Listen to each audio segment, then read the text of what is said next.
በስመ አብ ወወልድ ወመንፈስ ቅዱስ አሐዱ አምላክ አሜን። እንደምን ከረማችሁ ክርስቶስ ቤተሰቦች። እግዚአብሔር አምላካችንና አባታችን ቢፈቅድልን በአብይ ጾም 7ኛ ሳምንት ላይ ስለሚታሰበው ስለ ኒቆዲሞስ አንዳንድ ነገሮችን አንስተን እንነጋገራለን። እንግዲህ ኒቆዲሞስ የትህትና የትጋትና የጽናት አባት እንደሆነ እንዲሁም ደግሞ ዮሐንስ በወንጌል ላይ ስለ ኒቆዲሞስ ምንድነው የነገረን ወይም ደግሞ ምንድነው ያለን ብዙ ሐሳቦች አንስተን እንነጋገራለን።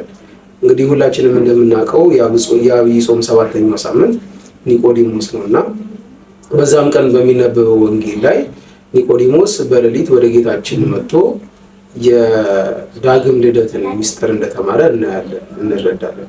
ስለዚህ ኒቆዲሞስ ማን ነው በሚለው ሐሳብ ውይይታችንን እንጀምር።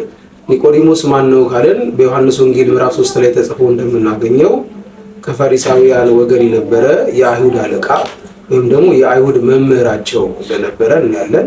ስለዚህ ኒቆዲሞስ ፈሪሳዊ መሆኑ ብቻ ሳይሆን የአይሁድ መምህር እንደነበረም ዮሐንስ ወንጌል ላይ ጽፎ እናገኛለን።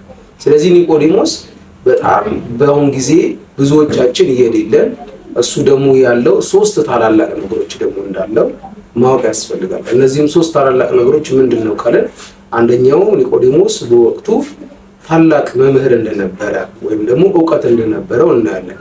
ሁለተኛው ኒቆዲሞስ ያለው ነገር ምንድነው ካለን ስልጣን ነበረው ኒቆዲሞስ። ሶስተኛው ደግሞ ባለጸጋ ነበር ወይም ሀብት ነበር። በአሁን ጊዜ እነዚህን ሶስት ነገሮች አስተባብሮ የያዘ የቤተክርስቲያን ሰው ማግኘት ትንሽ ከበድ ይላል። ቢያንስ ሁለቱ ቢኖረው አንዱ ይጎድላል ነበር። ኒቆዲሞስ ግን እነዚህን ሶስት ነገሮች አሟልቶ የያዘ ሰው እንደነበረ ልናይና ልንረዳ እንችላለን። ስለዚህ ስለ ኒቆዲሞስ እነዚህን ነገሮች ካነሳን በኋላ ኒቆዲሞስን ዮሐንስ ሲገልጸው ምንድነው ያለው የሚለውን ነገር ደግሞ አንስተን እንወያይ። እንግዲህ ኒቆዲሞስ ሁላችንም እንዳነበብነውና እንደምናውቀው ወይም ደግሞ ብዙ ጊዜ አባቶቻችንም ሲያስተምሩ እንደሰማነው አንደኛው ኒቆዲሞስ የነበረው ምንድነው ትህትና ነበረው ወይም ደግሞ ራስን ዝቅ የማድረግ ሀብት የነበረው ሰው ነው። ይህን እንዴት እንረዳለን ካለን የአይሁድ መምህር ሆኖ እንዲሁም ደግሞ የአይሁድ ሽማግሌዎች ወይም ደግሞ የሸንጎ አባል ሆኖ ሳለ ግን በሌሊት ወደ ጌታ እግር ስር ሊማር እንደመጣ እናያለን። በዚህ በአሁኑ ጊዜ ብዙዎቻችን ትንሽ ነገር ካወቅን በኋላ ራሳችንን ከፍ እያደረግን አባቶቻችን እግር ስር መተን መማርን እየዘነጋልን እና ይህንን ደግሞ ኒቆዲሞስ ያስተምራል። ስለዚህ በሌሊት መጥቶ ከጌታው እግር ስር ታላቅን የሆነ ወይም ደግሞ ስለ ዳግም መወለድ የሰው ልጅ ከውሃና ከመንፈስ እንደገና እንደሚወለድ ከጌታችን እግር ስር እንደተማረ እናያለን። ስለዚህ ትህትና የነበረው ሰው እንደነበረ እናያለን። ሌላው ኒቆዲሞስ ልቦናውን ከፍ ያደረገ ሰው እንደሆነ ደግሞ እናያለን። እንዴት ነው ልቦናውን ከፍ ያደረገው ካለን እንግዲህ በቅዳሴ ላይ ዲያቆኑ ልቦናችሁን ከፍ አድርጉ ሲል እንሰማለን እና ኒቆዲሞስም ልቦናውን ከፍ ያደረገ ነበር። እንዴት ነው ልቦናውን ከፍ ያደረገው ካለን ሚስጥርን ለማወቅ ብዙ ጊዜ እሱ የአይሁድ መምህር ቢሆንም እንደገና የሙሴን ሕግጋት ጠንቅቆ ቢያቀም እነዛን ሕግጋቶች ደግሞ ለአይሁዳውያን ቢያስተምርም ግን የጎደለው ነገር እንዳለ አውቆ ወደ ጌታ እግር ስር መጥቶ ከጌታ እግር ስር ደግሞ ስለ ዳግም መወለድ ቀደም እንደተነጋገርነው ኒቆዲሞስ ፈሪሳዊ ነው ብለናል እና ፈሪሳውያን ደግሞ ትንሣኤ ሙታን እንዳለ የሚያምኑ የመላእክትን መኖር ወይም ደግሞ የመናፍስት መኖር የሚቀበሉ የሚያምኑ እንደሆኑ ሁሉ ጌታችንም ደግሞ ይህንን ያቅ ስለነበረ ኒቆዲሞስ በመጣበት ጊዜ ምን ብሎ አስተማረው? የሰው ልጅ ዳግመኛ ካልተወለደ በስተቀር የእግዚአብሔር መንግስት መውረስ እንደማይቻል ነው ይላል። የእግዚአብሔር መንግስት መውረስ እንደሚችሉ ፈሪሳውያን ያውቃሉ፣ ያምናሉ፣ ትንሣኤ ሙታን እንዳለ ያውቃሉ። ግን ደግሞ እንዴት ነው ያ ነገር ሊሆን የሚችለው የሚለውን ሚስጥር ጌታችን ስላስተማረው ልቦናውን ከፍ ያደረገ መምህር እንደነበር እናያለን። ሌላው ሶስተኛው ከኒቆዲሞስ የምንማረው ነገር ኒቆዲሞስ ትጋት የነበረው መምህር እንደነበር እናያለን። ትጋቱስ እንዴት ነው ካለ ቀን ሲያስተምር የነበረ ቀን በአይሁድ ሸንጎ ተቀምጦ ሲፈርድ የነበረ እንዲሁ ደግሞ በሌሊት መጥቶ ከጌታ እግር ስር ሊማር የመጣ ሌሊቱ ያለበገረው ሰው እንደነበር እናያለን። እንግዲህ ብዙዎቻችን በአሁኑ ጊዜ ቀን በስራ ከደከምን በኋላ ሌሊት ለማለቱ በሌሊት መጥቶ ሰዓታቱን ለማድረስ ስንፍና እንደሚያጠቃን ራሳችንን እናያለን። ኒቆዲሞስ ግን አንደኛ ስልጣኑ፣ ሁለተኛ ሀብቱ ሳይዘው በሌሊት ወደ ጌታው እግር ስር መጥቶ እንደተማረ እናያለን። እንግዲህ ለምንድን ነው በሌሊት የመጣው ካለን አባቶቻችን በጣም ብዙ የሆነ ሚስጥራቶችን በዚህ በሌሊት መምጣቱ ተንትነው ያስቀምጣሉ። አንደኛው ምክንያት ኒቆዲሞስ በሌሊት የመጣበት ምክንያት እንግዲህ የአይሁድ መምህር ሆኖ ከፈሪሳውያን ወገን ስለነበረ የሸንጎ አባል ስለነበረ በጊዜው ደግሞ ኒቆዲሞስ በቀን መጥቶ ቢሆን ኖሮ አይሁዳውያኖች ሊከሱት ስለሚችሉ እነሱን ፍራቻ በሌሊት እንደመጣ አባቶቻችን ያስተምራሉ። ሌላኛው ምስጢር በሌሊት የመጣበት ምክንያት ምንድነው? ቀን ቀን ያስተምር ስለነበረ ማታ መጥቶ ባለችው ሰዓት ደግሞ ለራሱ የሚሆን ምስጢርን ለማደላደል መጣ እናያለን። አሁንም በጉባኤ ቤት አባቶቻችን በሌሊት ብዙ ምስጢሮች እንደሚገልጡ ለተማሪዎቻቸው እናይበታለን። ሌላው በሌሊት የመጣበት ምክንያት ሌላኛው ምክንያት ምንድነው ካለ እንግዲህ ሌሊት አይናችን የሚያየው ጆሮአችን የሚሰማው ነገር ስለሌለ ሐሳባችንን ሰብስበን አንድ ነገር ለማቆም ደግሞ አንድ ነገር ለማድረግ ሌሊት እንደመረጣ አባቶቻችን ያስተምራሉ። ስለዚህ ትግሃ ሌሊትን ወይም ደግሞ በሌሊት መምጣትን ከኒቆዲሞስ እንማራለን። ሌላው አራተኛው ምንድነው ካለ ኒቆዲሞስ የእውነት ምስክር እንደነበረ እናያለን። እንዴት ነው የእውነት ምስክርነቱ ውስጥ ካለን እንግዲህ ከአይሁዳውያን ሸንጎ መሃል ተቀምጦ በጊዜው አይሁዳውያን ወይም ደግሞ ፈሪሳውያን ጌታን እንደሚጠሉት ወይም ደግሞ ጌታን እንደሚሰቅሉት ቢያቀም ግን ለእውነት መስክሯል።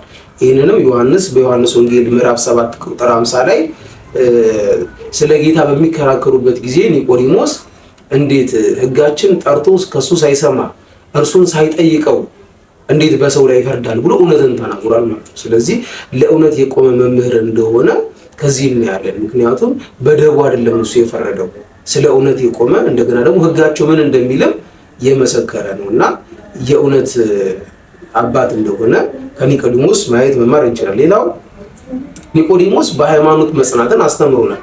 እውነት ለመናገር በሌሊት መጥቶ የተማረ የጌታውን አምላክነት የመሰከረ እንዲያውም ዮሐንስ ወንጌል ገና ምዕራፍ 1 ራሱ ስናይ ኒቆዲሞስ ወደ ጌታ ከመጣ በኋላ አንተ የምታደርገውን ታምራት የአፍህን ትምህርት እግዚአብሔር ከሱ ጋር ከሌለ ሰው በቀር ይህን ሊናገር የሚችል ማንም የለም ብሎ ለጌታም እንደመሰከረ እናያለን። ይህንንም ደግሞ የእውነት ምስክርነቱን ብቻ ሳይሆን በሃይማኖት መጽናቱን በዚህ በዮሐንስ ወንጌል ምዕራፍ 19 ላይ ከጓደኛው ወይም ደግሞ የአርማትያው ዮሴፍ ይሄም የአርማትያው ዮሴፍ እንደ እሱ የአይሁድ መምህር የነበረ የአይሁድ ሸንጎ አባል የነበረ ታላቅ ወይም ደግሞ በጊዜውም ጻድቅ ተብሎ የተመሰከረለት ከእርሱ ጋር በመሆን የጌታን ስጋ በመውሰድ ወደ አዲስ መቃብር በማውረድና 100 ንጥር የሚያወጣ ከርቤንና ሐሞትን በመያዝ ጌታን የገነዘ እንግዲህ የሃይማኖት ወይም ደግሞ የጽናት አባት እንደሆነ እናያለን።